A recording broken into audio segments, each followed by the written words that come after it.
Hello everyone, चलिए start करते हैं। आज क्लास 9th का और चैप्टर 1 हम स्टार्ट करेंगे सामाजिक विज्ञान में, और चैप्टर है आपका फ्रांसीसी क्रांति पर। इसे हमने, क्योंकि चैप्टर बहुत बड़ा है, इसलिए दो पार्ट में मैंने इसे डिवाइड कर दिया है।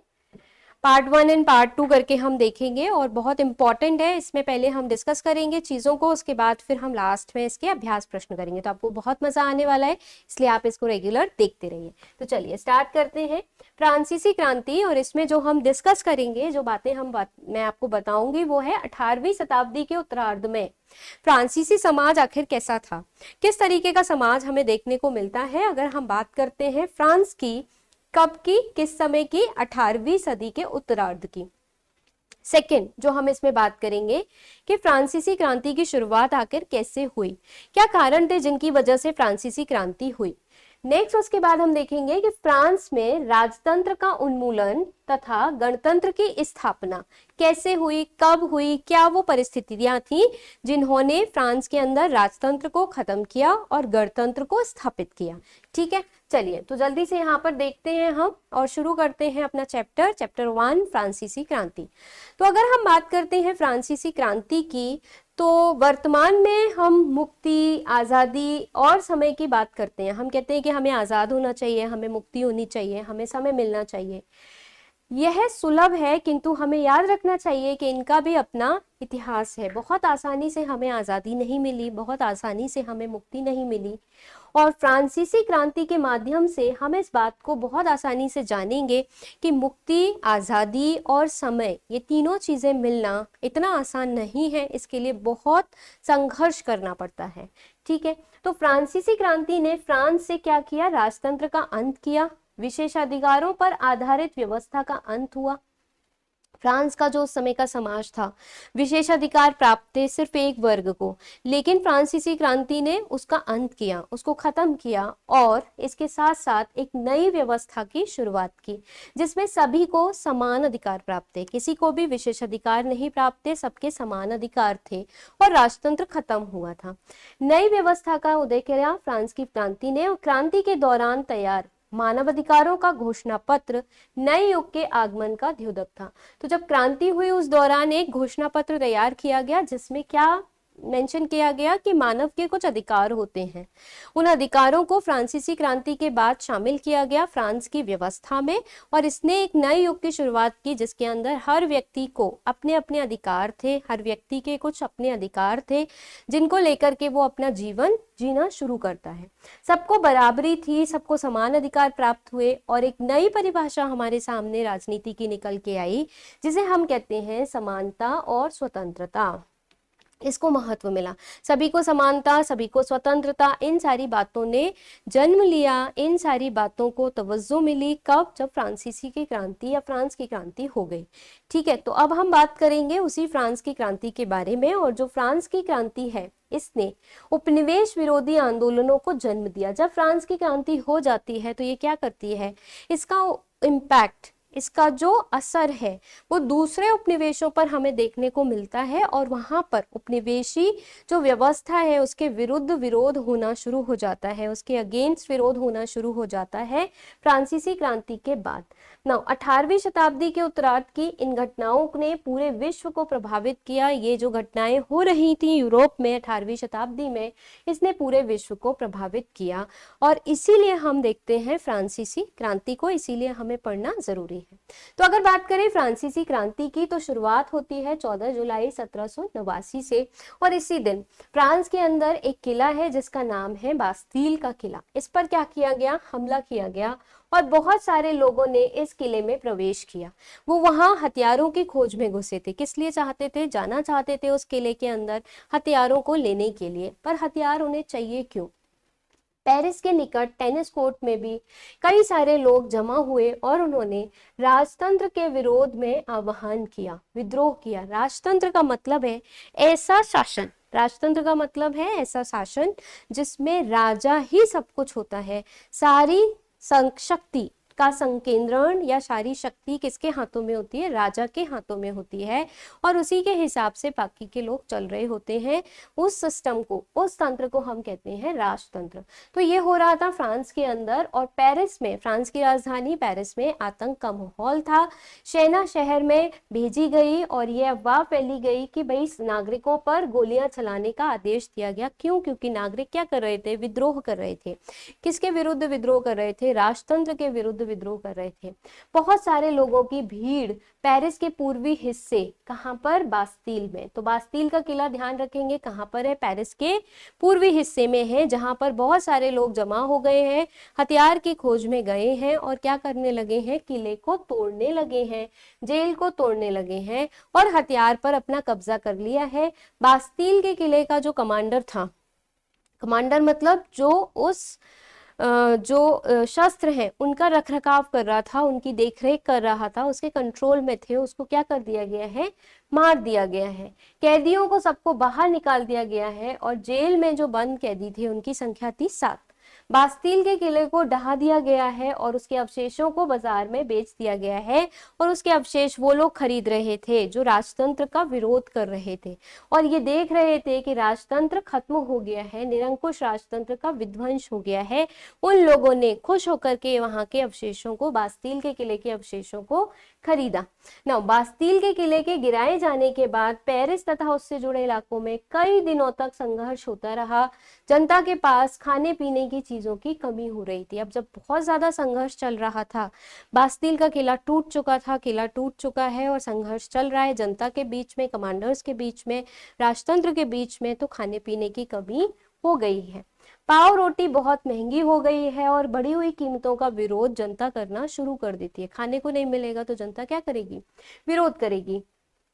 इसी विरोध में इतिहासकारों ने एक ऐसी घटना के आरंभ के रूप में देखा जिसका चरमोत्कर्ष फ्रांस के सम्राट को फांसी दिए जाने की क्रांतिकारी परिणति के साथ संपन्न हुआ। यानी ये जो घटना हो रही थी, इससे लोग इतने परेशान हो गए थे, इस महंगाई से लोग इतने परेशान हो गए थे कि जो फ्रांस का राजा था उसको फांसी दे दी उन्होंने, अपने आक्रोश में आके, गुस्से में आके। किंतु ऐसा हुआ और इसने फ्रांस को बदल दिया, और जब वहां का राजा मर गया, मारा गया, तो फ्रांस क्या था? पूरा बदल गया।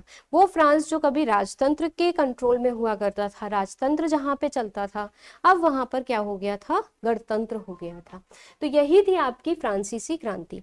अब अगर हम देखें कि 18वीं सदी का जब प्रारंभ हो रहा है, उस समय पर फ्रांसीसी समाज है कैसा?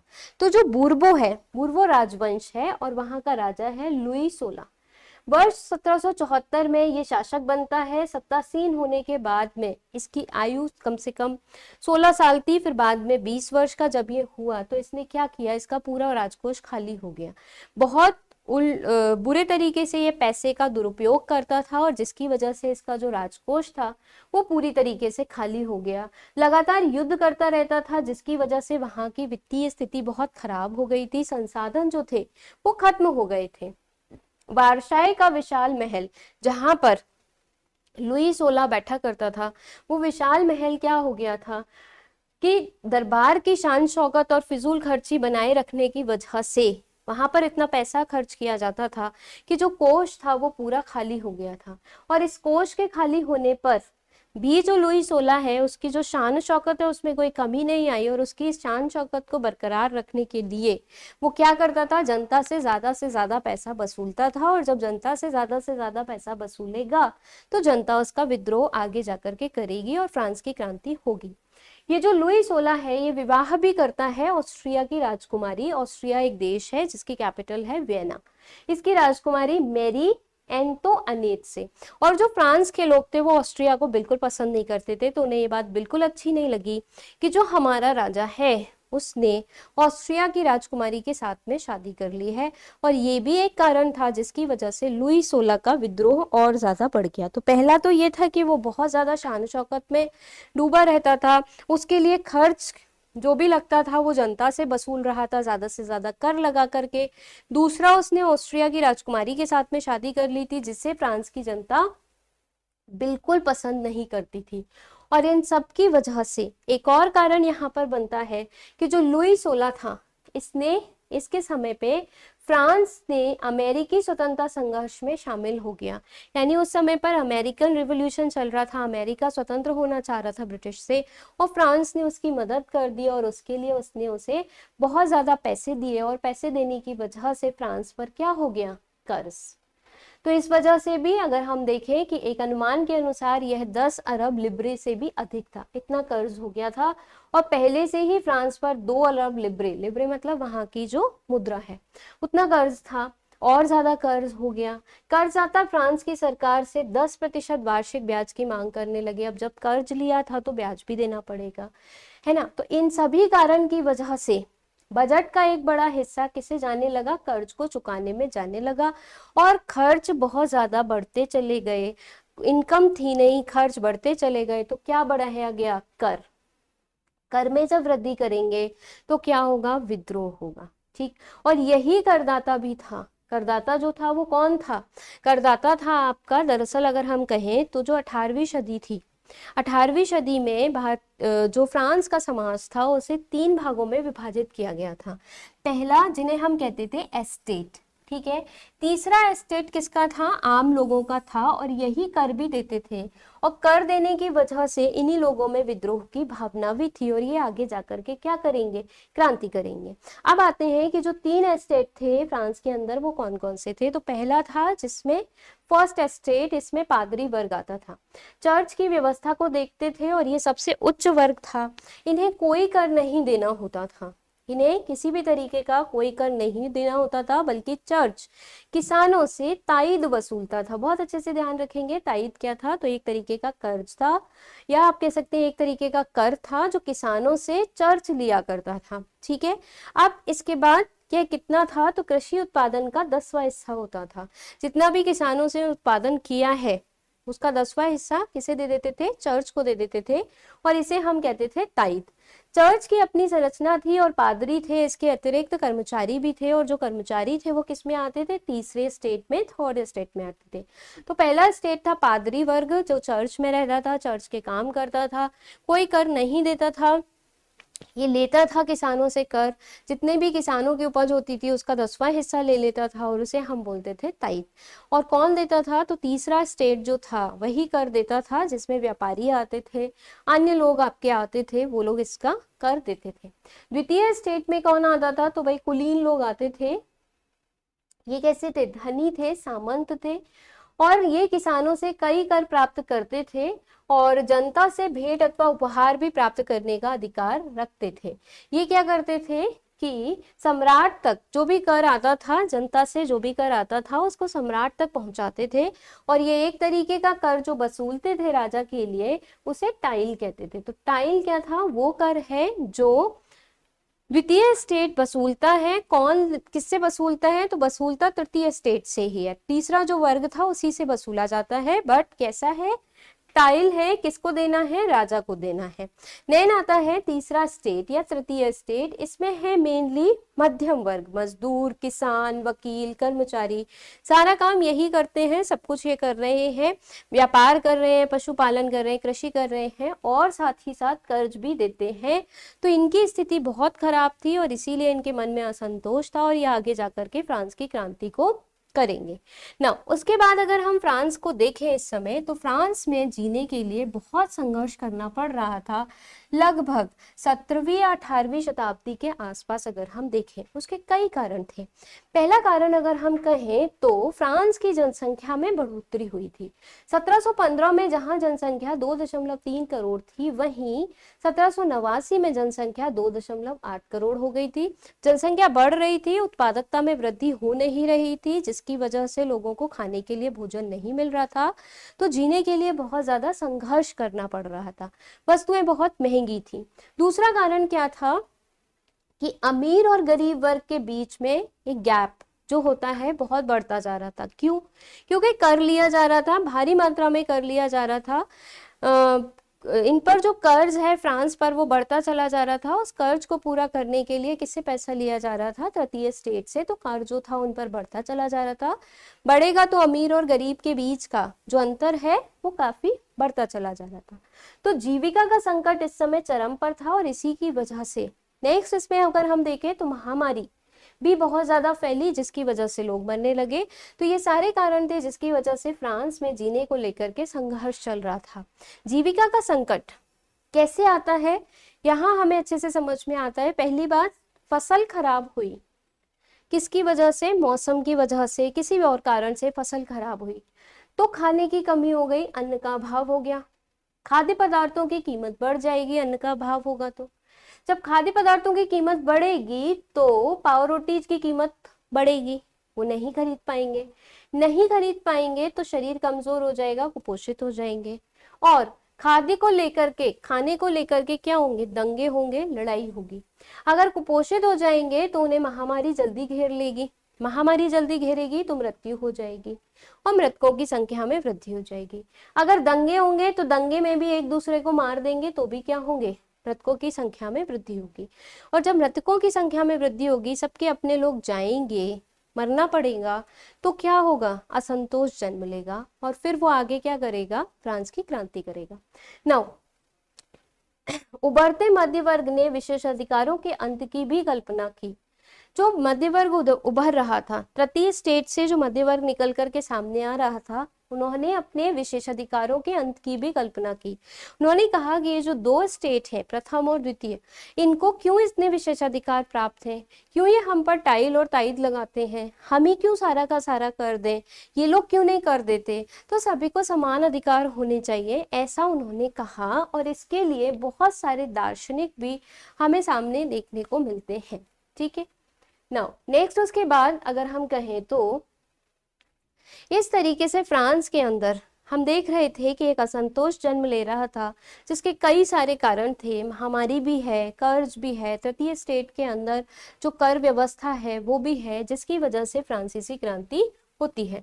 तो इन सारे क्वेश्चंस के आंसर आप आसानी से कर पाएंगे कि जीविका संकट का कारण क्या था, फ्रांसीसी समाज के विभाजन के बारे में बताइए, तीनों स्टेट के बारे में बताइए, लुई सोल्वे ने किस वर्ष फ्रांस की गद्दी संभाली वो भी बता दिया है, फ्रांसीसी क्रांति के दौरान किस किले का विध्वंस किया गया वो भी मैंने आपको बता दिया है। ठीक है, चलिए आगे चलते हैं। बहुत सारे दार्शनिकों ने भी फ्रांस की क्रांति को प्रोत्साहित किया, बहुत सारे दार्शनिक हुए, बहुत सारे थिंकर्स हुए जिन्होंने फ्रांस की क्रांति को भी प्रोत्साहित किया। नाउ अब देखते हैं कि भाई क्रांति की शुरुआत कैसे हुई। तो क्रांति की शुरुआत के कई कारण तो हम पहले ही देख चुके हैं कि भाई कर की व्यवस्था थी, महामारी थी, महंगाई बहुत ज्यादा बढ़ रही थी, जिसकी वजह से क्या हुआ कि कर जो क्रांति है उसकी शुरुआत हुई। लेकिन एक मुख्य कारण क्या था कि लुई 16 जो था वो कर में क्या करना चाहता था, वृद्धि करना चाहता था। अब कर में वृद्धि कब हो सकती है, जब एक मीटिंग बुलाई जाए। किसकी मीटिंग बुलाई जाए, एस्टेट जनरल की। एस्टेट जनरल मतलब तीनों एस्टेट के जो प्रतिनिधि होते थे वो उसमें हिस्सा लेते थे। एस्टेट जनरल की मीटिंग बुलाई जाती थी, मीटिंग में वोटिंग होती थी। जब वोटिंग में सारे लोग कहते थे कि हाँ कर बढ़ाना चाहिए, कर तभी बढ़ता था। तो लुई 16 क्या चाहता था, कर बढ़ाना चाहता था और उसने एक मीटिंग बुला ली। 1614 में एस्टेट जनरल की मीटिंग लगभग बुलाई गई और सबने उसमें पार्टिसिपेट भी किया। अब जो मीटिंग होती है उसमें एक वर्ग एक मत, यानी तृतीय स्टेट का एक व्यक्ति है, मतलब एक वर्ग है तो वो एक मत देगा, द्वितीय स्टेट वाला एक मत देगा और प्रथम स्टेट वाला एक मत देगा। तो जो तृतीय स्टेट वाले थे वो तो एक ही लोग थे, एक पूरा वर्ग था, जबकि कुलीन वर्ग यानी द्वितीय स्टेट और जो प्रथम वर्ग था वो लोग पादरी थे। वो नहीं चाहते थे कि कर ना बढ़े, वो चाहते थे कि कर बढ़ जाए, और जो तृतीय स्टेट था वो चाहता था कि कर ना बढ़े। ऐसी स्थिति में वोटिंग अगर होती, एस्टेट की अगर वोटिंग होती, तो प्रथम और द्वितीय वर्ग तो कहता कि हाँ कर बढ़ा दो, और तृतीय वर्ग जो तृतीय स्टेट है वो कहता कि नहीं कर मत बढ़ाओ। तो अल्टीमेटली जो तृतीय वर्ग वाला है, तृतीय स्टेट वाला है, वो हार जाता और कर बढ़ा दिया जाता, ये होता था। अब जो तृतीय स्टेट है उसने कहा कि हम एक वर्ग एक करके कॉन्सेप्ट को नहीं मानते, हमारे हिसाब से एक व्यक्ति और एक मत का कॉन्सेप्ट होना चाहिए। लुई 16 ने इसको नहीं माना। तृतीय एस्टेट वालों ने क्या किया, उन्होंने एस्टेट जनरल की जो मीटिंग थी उसका बहिष्कार किया और सभा से बाहर निकल गए। वो लोग जब सभा से बाहर निकल गए उसके बाद में उन्होंने प्रचार प्रसार करना शुरू किया कि हमें भी विशेषाधिकार होने चाहिए जैसे इन लोगों को है। और इसी की वजह से बास्तील का जो किला था उस पर क्या हो गया, हमला हो गया और इसी की वजह से 4 अगस्त 1789 को नेशनल असेंबली ने सामंती व्यवस्था के उन्मूलन की घोषणा कर दी और ये कहा कि हम इस जो कर व्यवस्था है हम इसको नहीं मानते हैं, हम इन विशेषाधिकारों को नहीं मानते हैं। और इसी की तरीके से हुआ फ्रांसीसी क्रांति का उदय और फ्रांसीसी क्रांति। नाउ अगर हम देखें फ्रांस संवैधानिक राजतंत्र बन गया तो कब बना? 1791 में नेशनल असेंबली ने संविधान का प्रारूप तैयार किया। नेशनल असेंबली मतलब सब लोग साथ में आते हैं, पूरे देश के लोग एक साथ बैठते हैं और किसी एक मसले पर, किसी एक मुद्दे पर, किसी चंद बिंदुओं पर बातचीत करते हैं। तो ऐसा ही किया गया नेशनल असेंबली में और संविधान का प्रारूप तैयार किया गया। संविधान यानी कि ऐसी बुक या ऐसा आप कह सकते हैं डॉक्यूमेंट जिसके अंदर हमारा देश कैसे चलेगा, क्या नियम होंगे, उसके बारे में लिखा गया। इस संविधान का क्या उद्देश्य था? सम्राट की शक्तियों को सीमित करना, विशेषाधिकार जो सम्राट को मिले हुए हैं उसको सीमित करना और शक्तियों का विकेंद्रीकरण करना। केंद्रीकरण की जगह पर विकेंद्रीकरण करना, पृथक्करण करना, यानी कि सारी की सारी शक्तियां सिर्फ सम्राट को ना हो और भी लोगों को शक्तियां प्राप्त हो।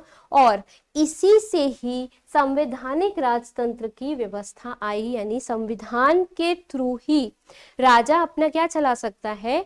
शासन चला सकता है। ठीक है, यानी कि न्यायपालिका भी होगी, कार्यपालिका भी होगी और विधायिका भी होगी। तीनों चीजें होंगी तब जाकर के ही कोई भी शासन जो है वो चलेगा। ठीक, तो इस तरीके से 1791 में फ्रांसीसी संविधान के तहत कानून बनाने का अधिकार नेशनल असेंबली को मिल गया और जो नेशनल असेंबली है वो कानून बनाती है और उस कानून के हिसाब से राजा को चलना होता। इस बात पर बात तय हुई। नौ, नेशनल असेंबली के जो सदस्य थे उनका चुनाव कैसे होता? अप्रत्यक्ष निर्वाचन प्रणाली से 25 वर्ष से अधिक आयु के ऐसे लोग जो मताधिकार कर सकते हैं या करना चाहते हैं वो कर सकते थे इसमें जाकर के मताधिकार। और उन्हें क्या कहा गया? सक्रिय नागरिक। ठीक है, उन्हें क्या कहा गया? सक्रिय नागरिक कहा गया। ठीक, जो मताधिकार की सीमा में नहीं आते थे उन्हें कहा गया निष्क्रिय नागरिक। तो इस तरीके से एक नेशनल असेंबली बन गई जिसने संविधान बना दिया। संविधान उसी हिसाब से, संविधान के हिसाब से ही राजा काम करने लगा। राजा उसी हिसाब से काम करता था जैसा संविधान में लिखा गया था। और संविधान, नेशनल असेंबली कैसे चल रही थी? तो लोगों के द्वारा जो मत दिया गया है वहां से लोग चुन करके आते थे और फिर संविधान बना रहे थे। अब फ्रांसीसी क्रांति के कई सारे कारण हमें देखने को मिलते हैं। मतलब ये तो क्रांति हो गई, 1791 में आके एक नेशनल असेंबली बन गई, राजतंत्र संविधान के हिसाब से चलने लगा और संविधान बनाने का अधिकार लोगों को ही लगभग मिल गया, है ना। लेकिन अगर हम देखें तो फ्रांसीसी क्रांति होने के कारण कई थे। पहला क्या था? सामाजिक कारण। सामाजिक कारण क्या हो सकता है कि भाई समाज 3 वर्गों में बटा था, एस्टेट में बटा था। एक एस्टेट पर ही सारे घरों की जिम्मेदारी थी, बाकी कोई दो ऊपर वाले कुछ नहीं करते थे, जिसकी वजह से क्रांति हुई, जिसकी वजह से विरोध हुआ। धार्मिक कारण क्या थे? धार्मिक स्वतंत्रता नहीं थी। कैथोलिक धर्म को राजकीय धर्म घोषित किया गया था। प्रोटेस्टेंट पर कई प्रकार के प्रतिबंध लगाए गए थे। तो जो प्रोटेस्टेंट थे उन पर कई प्रकार के प्रतिबंध थे और सबसे अच्छा धर्म किसे बनाया गया था? कैथोलिक धर्म को। पादरियों को प्रथम स्टेट माना जाता था और वो वसूली करते थे, जबकि वो लोग नैतिक रूप से भ्रष्ट भी थे। कई राजनीतिक कारण भी थे कि भाई जो शासक था, लुई 16 था, फिजूल खर्ची बहुत ज्यादा करता था, जिसकी वजह से सारा का सारा पैसा उसके अपने शौक में चला जाता था, शानो शौकत में चला जाता था, ऐशो आराम में चला जाता था। ये राजनीतिक कारण थे। नेक्स्ट, अमेरिकी स्वतंत्रता संग्राम में हमने बहुत सारा पैसा दे दिया, ब्याज ले रहे हैं उस पर, ब्याज दे रहे हैं उस पर, ये था। वैचारिक कारण भी कई थे। कई दार्शनिक के वैचारिक मतों का महत्वपूर्ण प्रभाव था, जैसे मार्क्सक्यू या मॉन्टेस्क्यू ने शासन के दैवीय अधिकारों की चुनौती दी। उन्होंने चुनौती दी कि भाई शासक के पास में, राजा के पास में कोई दैवीय अधिकार नहीं है, वो राजा है, वो भगवान नहीं है। इस तरीके की रूसो दूसरे बहुत बड़े थिंकर, बहुत बड़े दार्शनिक हुए, जिन्होंने द सोशल कॉन्ट्रैक्ट में माना कि मनुष्य स्वतंत्र पैदा हुआ है तो उसकी स्वतंत्रता क्यों छीनी जा रही है, उसको स्वतंत्रता दीजिए, उसको आजादी दीजिए, उसके मानवाधिकार दीजिए। इसकी वजह से भी वहां पर फ्रांस की क्रांति हुई। हर जगह जंजीरों से जकड़ा है। फ्रांस की क्रांति हेतु जनता को जागरूक करने के लिए रूसो, वोल्टेयर, इनके योगदान को महत्वपूर्ण माना जाता है। तो ये कुछ कारण थे। इसके अलावा आर्थिक कारण भी थे। आर्थिक कारण वही हो जाएंगे सारे के सारे आपके के कर लिया जा रहा है, कर बहुत ज़्यादा है, गरीबी है, महंगी हैं चीज़ें, ये सारे आर्थिक कारण थे।